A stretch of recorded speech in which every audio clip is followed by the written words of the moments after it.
Before I was 16, I lived in 26 places, not including the beaches. I slept on the cars. I slept in the alleys. We slept in the strangers' houses. I was the kid you saw coming from a block away that prompted you to turn around or cross the street or clutch your purse. And I used to cry myself to sleep, wondering if things would ever get better. And I was the kid who took all those issues with me to school. But several loving adults came into my life and helped me turn things around, helped me return to school, helped me become the first person in my family to graduate from high school, helped me go to college.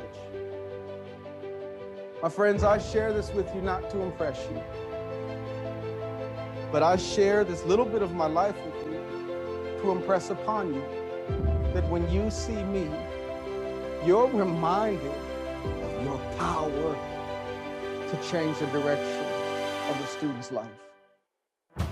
When you see me, you're reminded that no matter what goes on at that kid's house, no matter what trauma or pain that kid has been through, no matter what circumstances he has come out of, when he shows up in your class, when he shows up on your campus, you are reminded when you see me that you have the power to jump in front of his trajectory, in front of her trajectory, and alter it forever when you see me.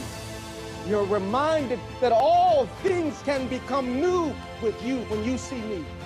You're reminded that relationships matter. You're reminded that understanding where your students come from matters. When you see me, you're reminded of the importance of getting close with that child, that student, looking him or her in the eyes and saying, I see something special in you. I see something powerful in you. I see greatness in you. When you see me, you're reminded of your power.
Good afternoon.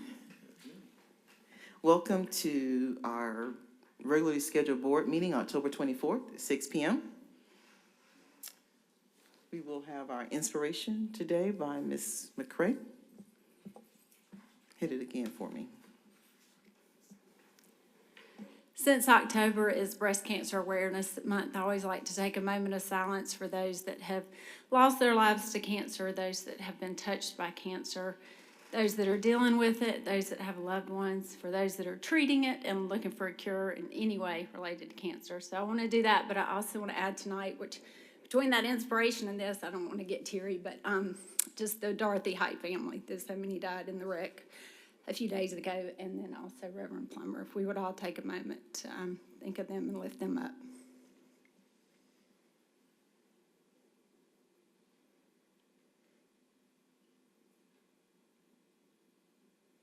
Thank you. Thank you. Our Pledge of Allegiance today will come from our students from Dawson Elementary School. And our character word. The principal is Ms. Cheryl Hempel. Assistant principal is Natasha Selden.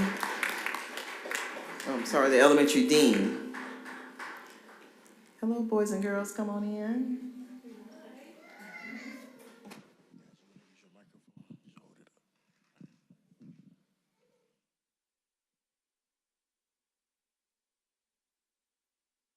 My name is Janisa D, and I am a third grader at Dawson Elementary.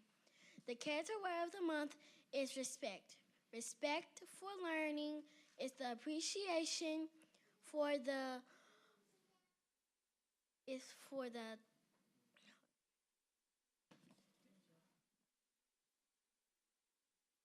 learning, the importance of an effort involved in acquiring knowledge. I show respect for learning by listening to my teacher.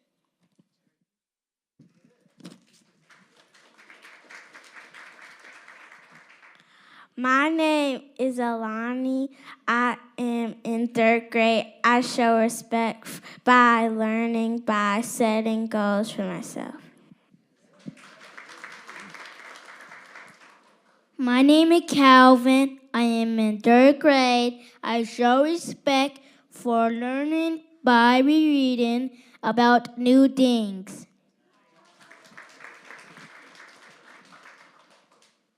My name is Michael. I'm in fifth grade. I show respect for learning by coming to school each day. My name is Travis. I am in fourth grade. I show respect for learning by participating in class discussions. My name is Keegan. I'm in fourth grade. I show respect for learning by following directions from my teachers.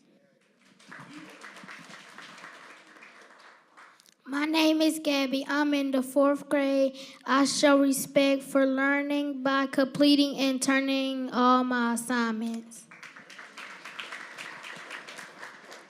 My name is Callie. I'm in first grade. I stay respectful, on task. That was it. That was the end of it. My name is Camille, and I am in first grade. I show respect by coming to school to learn. My name is Dr. Patrick, and I am not in first or fifth grade. I am the proud academic coach at Dawson Elementary School, and I show respect for learning by following directions and overcoming my fears to learn new things. And I am Cheryl Hampel, proud principal of these lovely Dawson Tigers. I show respect for learning by letting my students know that even as adults, we learn something new every day. Okay? All right. Miss Janisa is going to lead us in the Pledge of Allegiance.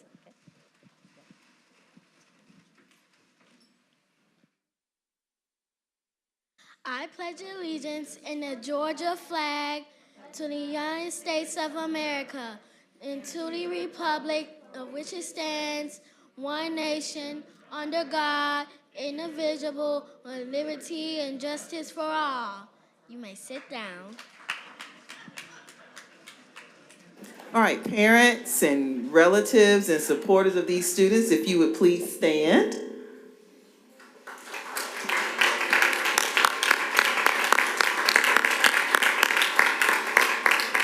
Thank you so much for all that you do. And the nanas. Thank you, boys and girls. That was outstanding. Thank you so very much.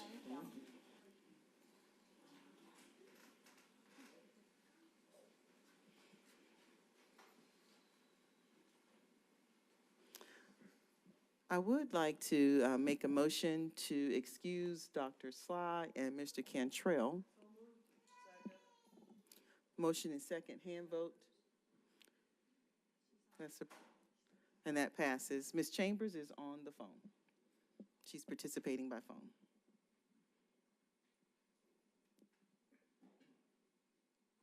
All right, I need a motion to approve the agenda.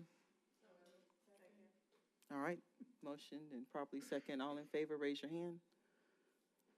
That's all of us. That's approved. Recognition of our visitors. Do we have any additional educators, any leadership teams, principals, assistant principal, deans, anybody left in the room? If you would just wave at us so we can say, recognize you and say thank you for all that you do.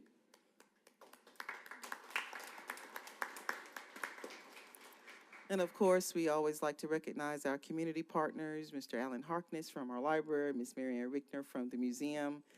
We have MEEF representation, Ms. Marquette McKnight, Ms. Donna Kemp,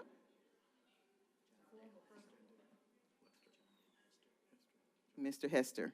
I was trying to say a former principal, then I started getting all these verbal notes. Welcome back. Thank you so much for all that you do and being a partner. Did I leave anyone out? All right.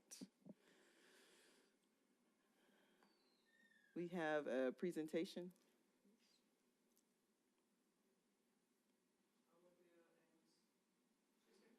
The food meal. Oh, there she, yeah. Welcome.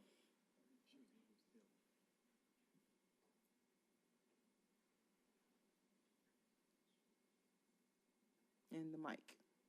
And the microphone.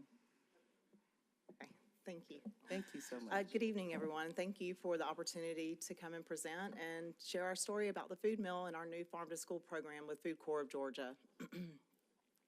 The food mill is a branch of UGROW, a 501c3, and we're a multifunctional food pharmacy that works to eliminate barriers that lead to diet-related illnesses and food insecurity in our city. We do this by connecting Columbus residents to nutritious, locally sourced food through farm-to-table healthy meal distribution, farm-to-school programs, our farmers market and mobile farmers market, medically tailored meal programs, and partnerships with other nonprofits and organizations. Our partnerships foster a health-minded culinary culture that enriches our local economy through a shared kitchen space, on-the-job training, and creates employment opportunities in the hospitality and urban agricultural industries. The food mill is located on 2nd Avenue. We're next door to Mercy Med, so if you've seen the beautiful farm that Keith Sims has created, we're right there in that area. We started our work in the North Highland area because it has one of the highest rates of food insecurity in our city. The food mill has distributed over 200,000 pounds of food, with over 60% of that being fresh produce into this neighborhood within the last 18 months. There's a large body of evidence-based research that proves that lack of access to nutritious food, what is known as nutrition or food insecurity, is directly linked to high rates of chronic illnesses in a community and poor mental health outcomes. Chronic illnesses cost our city millions in direct healthcare spending, as well as lost economic productivity. According to the most recent Community Health Needs Assessment published by Piedmont in 2019, Columbus is the least healthy city in the state of Georgia, with over 111,000 of our 198,000 residents living in areas that are considered food deserts. 36% of those people report little to no access to fresh food within walking distance of their homes. 23% of the population in Muscogee County receives SNAP benefits, compared to 17% in the state of Georgia.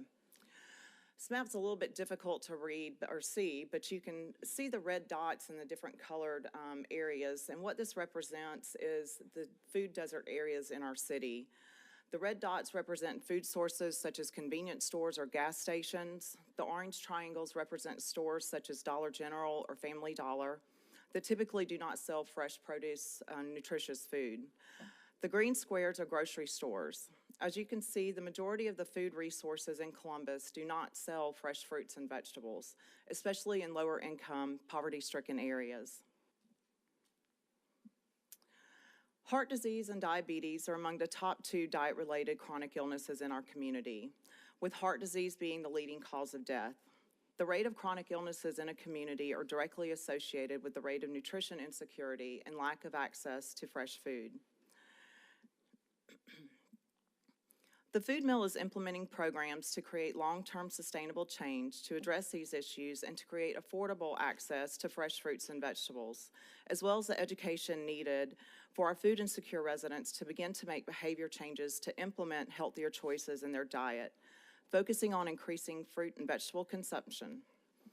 We have a multifaceted approach that includes our indoor and mobile farmers markets, medically tailored meal, and mobile pantry programs. We also have breakfast programs with Tree Spring Academy and Cooking Matters curriculum that teaches nutrition education along with healthy cooking classes, and the addition of our Farm to School program that now serves 3 Muscogee County schools. Our programs target the entire household, from elementary age to the parents and caregivers, as well as seniors. There are several ways that we are creating access to nutrition education, and one of the most important is our Farm to School programming. In January of this year, we launched our first Farm to School pilot program with Fox Elementary and Tree Spring Academy.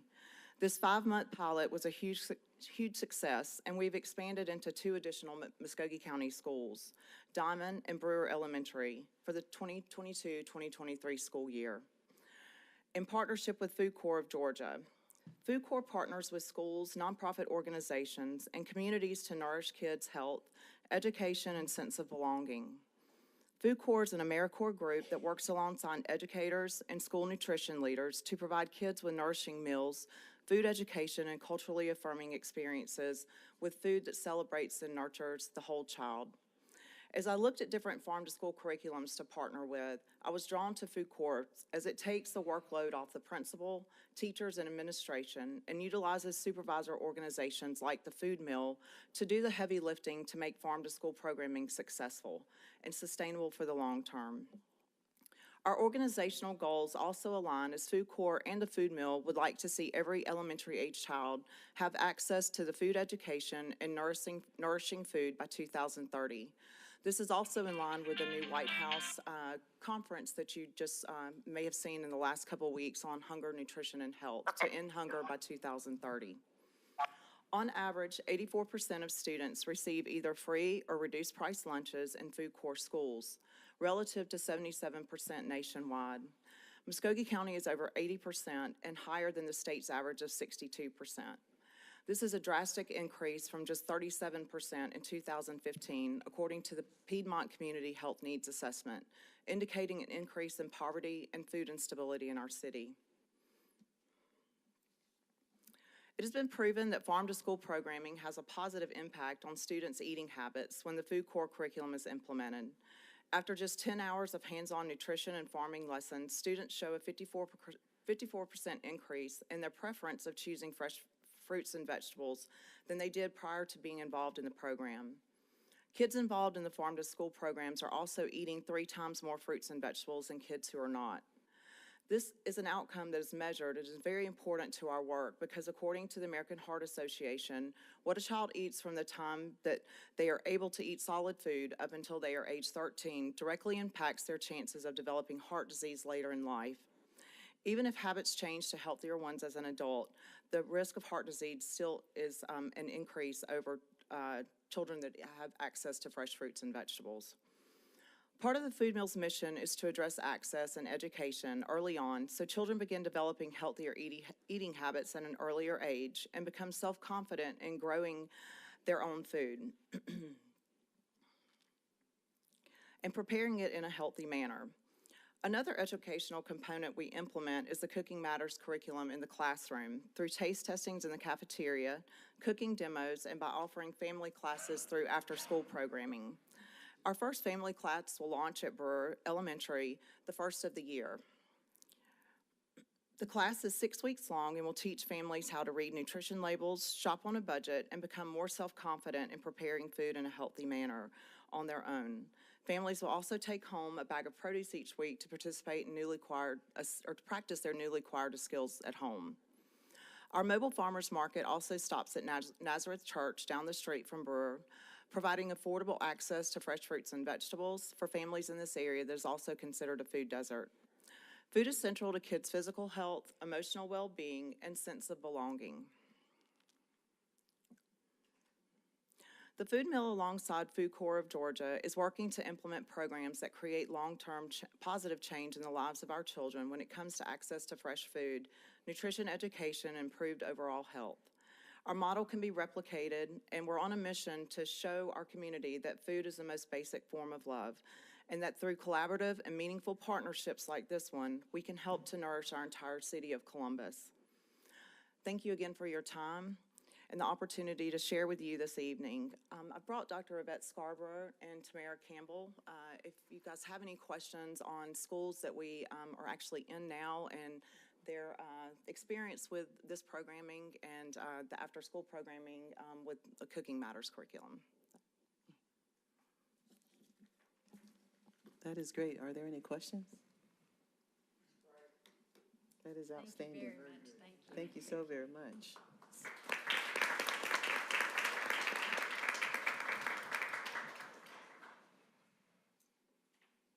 District-wide recognitions. Ms. Wright.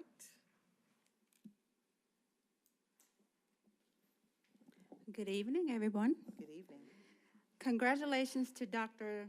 Traquila L. Nelson on being awarded MVP by the Georgia Department of Education McKinney-Vento Education for Homeless Children and Youth Program at a recent conference in LaGrange, Georgia. Dr. Nelson was one of only 3 McKinney-Vento liaisons honored out of 181 school districts and 36 charter systems in Georgia for her relentless service to students and families experiencing homelessness in Muscogee County. Dr. Nelson, we greatly appreciate you and your team for your hard work and dedication to providing services that eliminate educational barriers for McKinney-Vento students. Congratulations.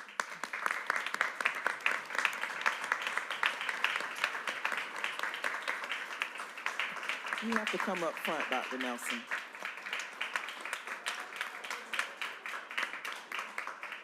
We're not going to let you get away with a wave from the back pew. I was trying. You guys know I love a mic. Thank you so much for this honor. I really couldn't do this without an amazing team. Some of you may know Kim Brown, who's our outreach specialist for McKinney-Vento. We also have Pearl Steele, who's our technical assistant, as well as Robert Hurd, our new hire, as our case worker. So we're really excited. I am honored to have such a prestigious, to have the Georgia Department of Education to recognize you. That's huge. But I want to pause for a second and for those of you who are not familiar with McKinney-Vento, McKinney-Vento is an act that was established some years ago in 1987 under the administration of Reagan. And initially it was designed to eliminate homelessness, so really getting families into housing. But it was quickly realized that parents have children. So what's happening to our children that are facing homelessness? So quickly, the law expanded to cover students who are experiencing homelessness. So our primary goal is to eliminate educational barriers. We want to ensure that our students are in a school, that they have immediate services, that we're providing wraparound services. And right now, in Muscogee County, we have 1,126 babies. Thank you. I was going to ask you. That are experiencing homelessness. 1,126. And that's as of today. That number has increased since last year, this same particular time. And so we're seeing many evictions. We're seeing families in cars. We're seeing families in hotels. We're seeing families that are doubled up. So please, if you have someone that you know that is experiencing homelessness, please reach out to us here at Muscogee County School District. We will definitely link them to services, and we truly love and advocate for our babies because we want to make sure that they are on the same playing field as any other student. So thank you for letting me put that plug in for McKinney-Vento. We appreciate you reminding us, but still it's about celebrating you. So again, congratulations. Oh, thank you.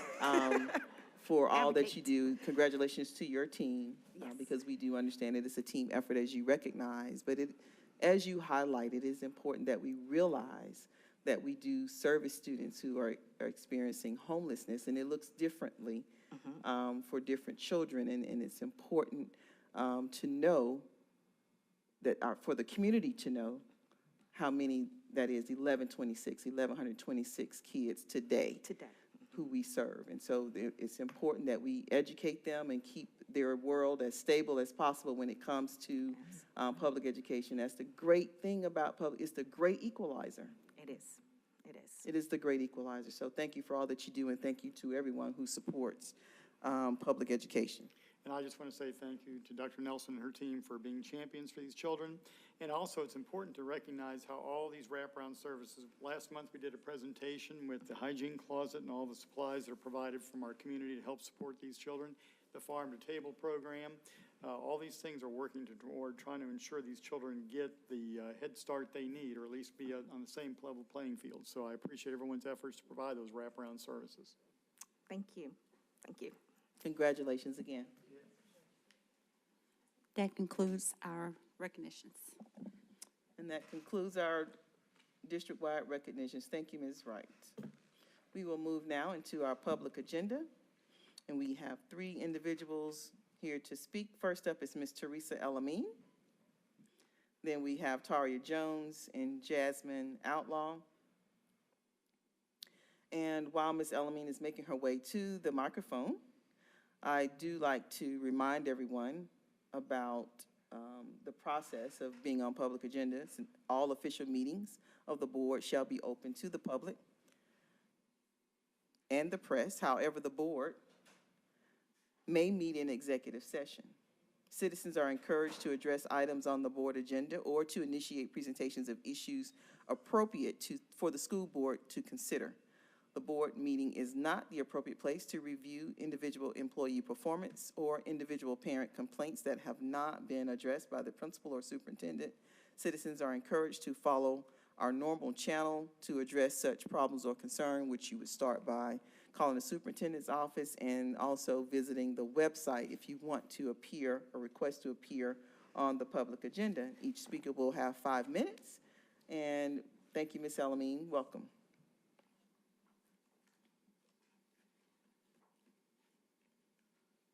Let's let her start talking, and then we'll start the clock.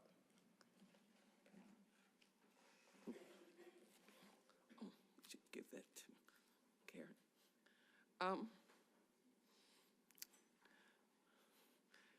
Thank you, Madam Chair, Superintendent, board members. It's been kind of hard getting here, but I made it tonight because I think it's really important that you know that the Georgia State Legislature has a Senate study committee that's traveling around the state. And they were here in Columbus on Friday, October 21st. And thanks to a partnership with the Georgia Budget and Policy Institute, we were provided a grant to work to get people to a couple of meetings. The first meeting was a training session, and what you're looking at is a PowerPoint presentation that Dr. Stephen Owens, who is a senior policy analyst for Georgia Budget and Policy Institute for K-12. And if you could look at slide 4, where it gives a breakdown of where the money comes from. 7% from the federal dollars, 50% from the state, 43% from so-called property taxes.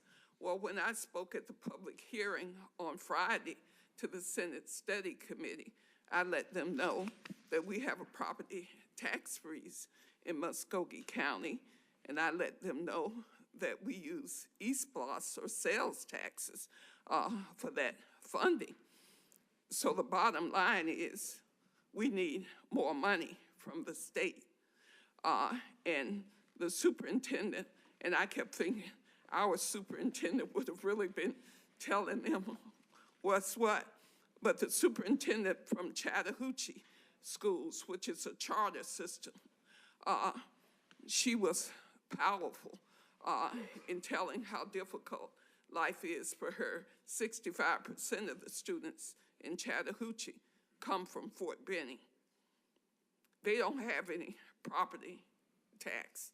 They don't have any way to get that kind of money. So again, I repeated to the Senate Study Committee, we need more money. The only question is, where's it gonna come from? So Jasmine Outlaw spoke and several other parents spoke. It was really powerful to have us speaking there to the Senate Study Committee. They're traveling around the state, and the Georgia Budget and Policy Institute will be traveling around the state to let them know we need more money. So in January, the chairman of the study committee said, we don't have a bill yet, but we're trying to learn and we're trying to hear from you. And so I was really shocked at them doing a meeting between 2 and 4 in the afternoon when teachers are in school, parents are either picking up their children or meeting the bus to get their children. And we did let them know. Jasmine Outlaw, who sends her regrets, she can't be here tonight, Madam Chair. She has 2 sick children.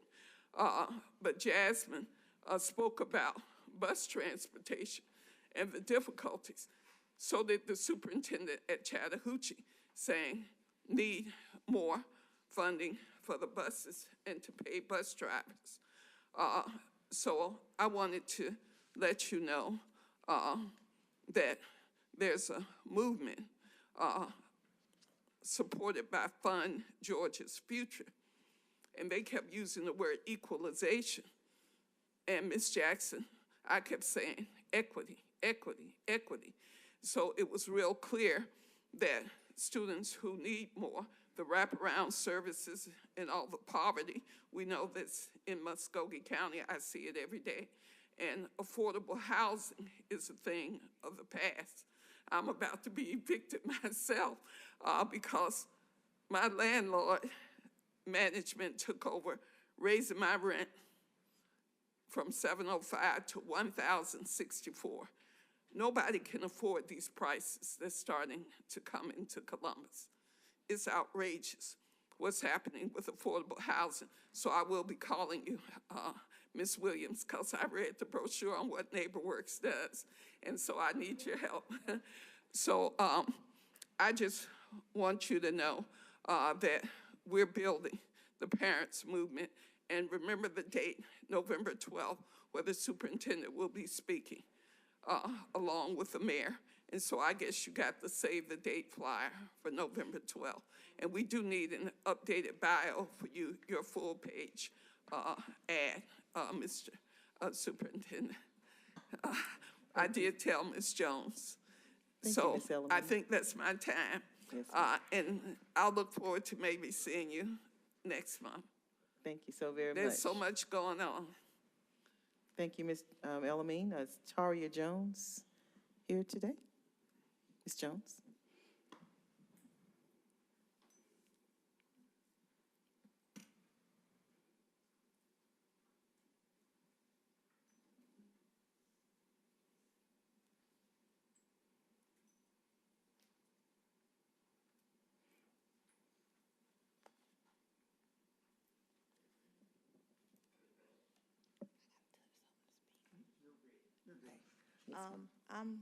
Y'all excuse my appearance, I just got off work.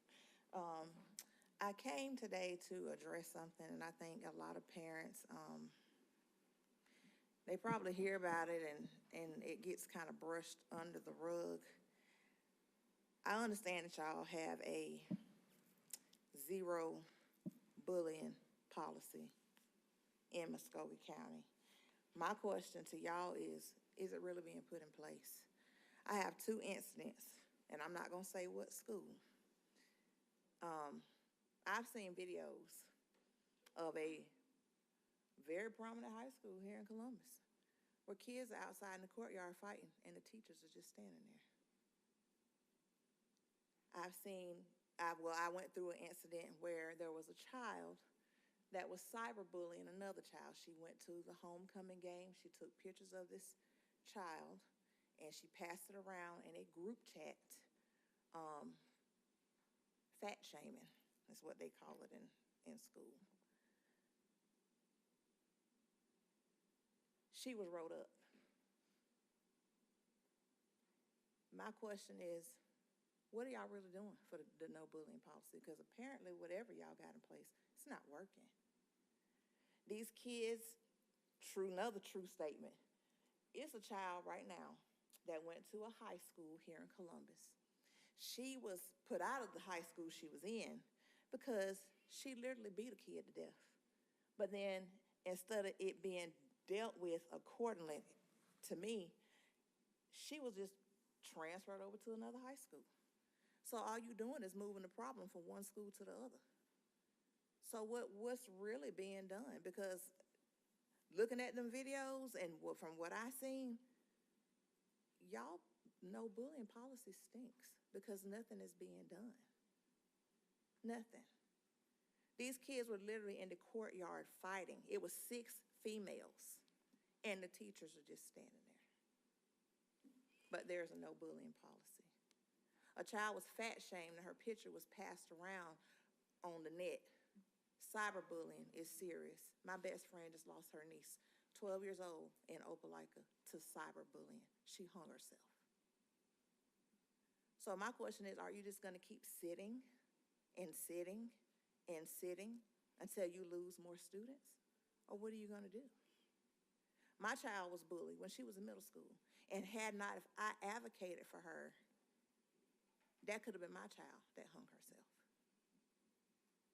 These kids are in school beating the snot out of each other, and I guess y'all's solution is, okay, well, let's move them from Spencer to Columbus High. How is that helping the problem? Because all you're doing is taking the riffraff out of one school and putting it in another. So my question is, what are y'all gonna do? Because this is serious. This is not something to sit back and just cross your legs and twiddle your thumbs and, well, it's not my child, so I'm not gonna worry about it, because one day it could be your child. So my question, I address it again. What's gonna be done? Because this is serious. This is nothing to sit back and be quiet about. This is nothing to sweep under the rug. This is serious.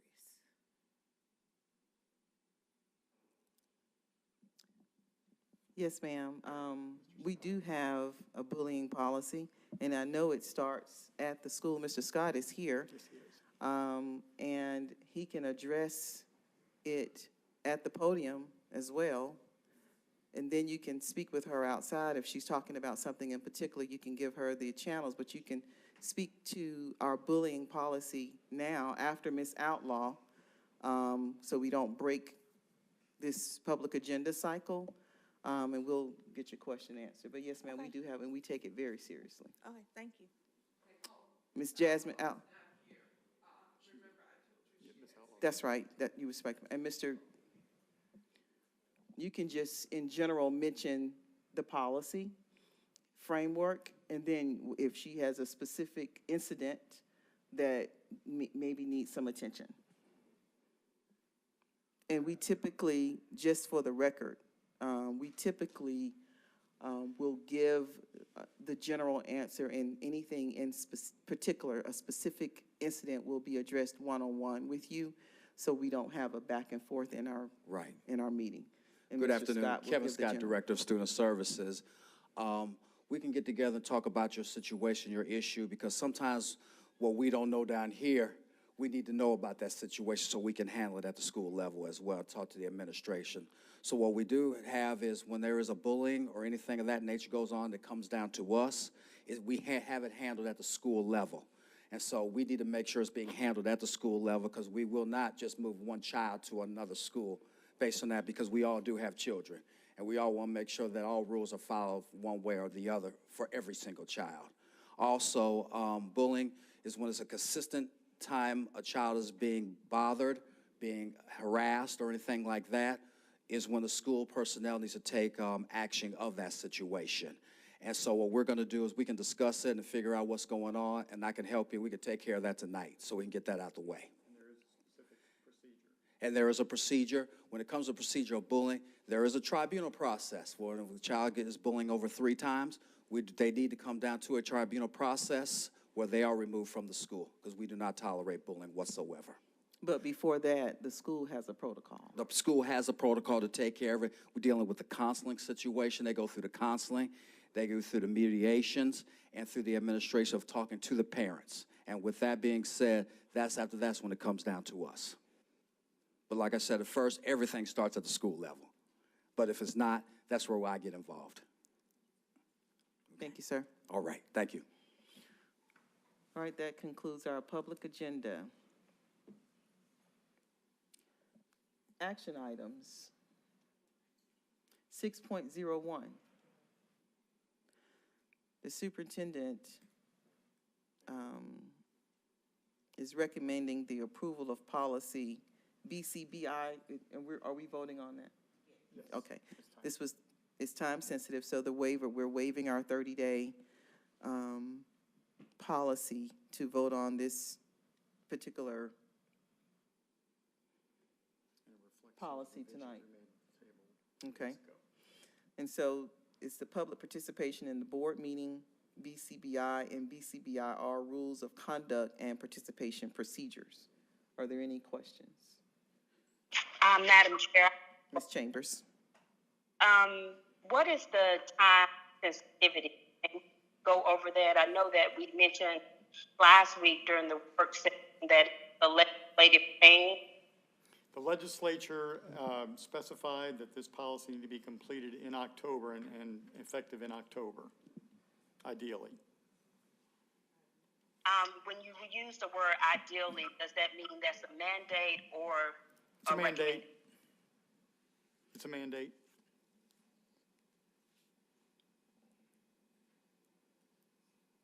Were you able to hear?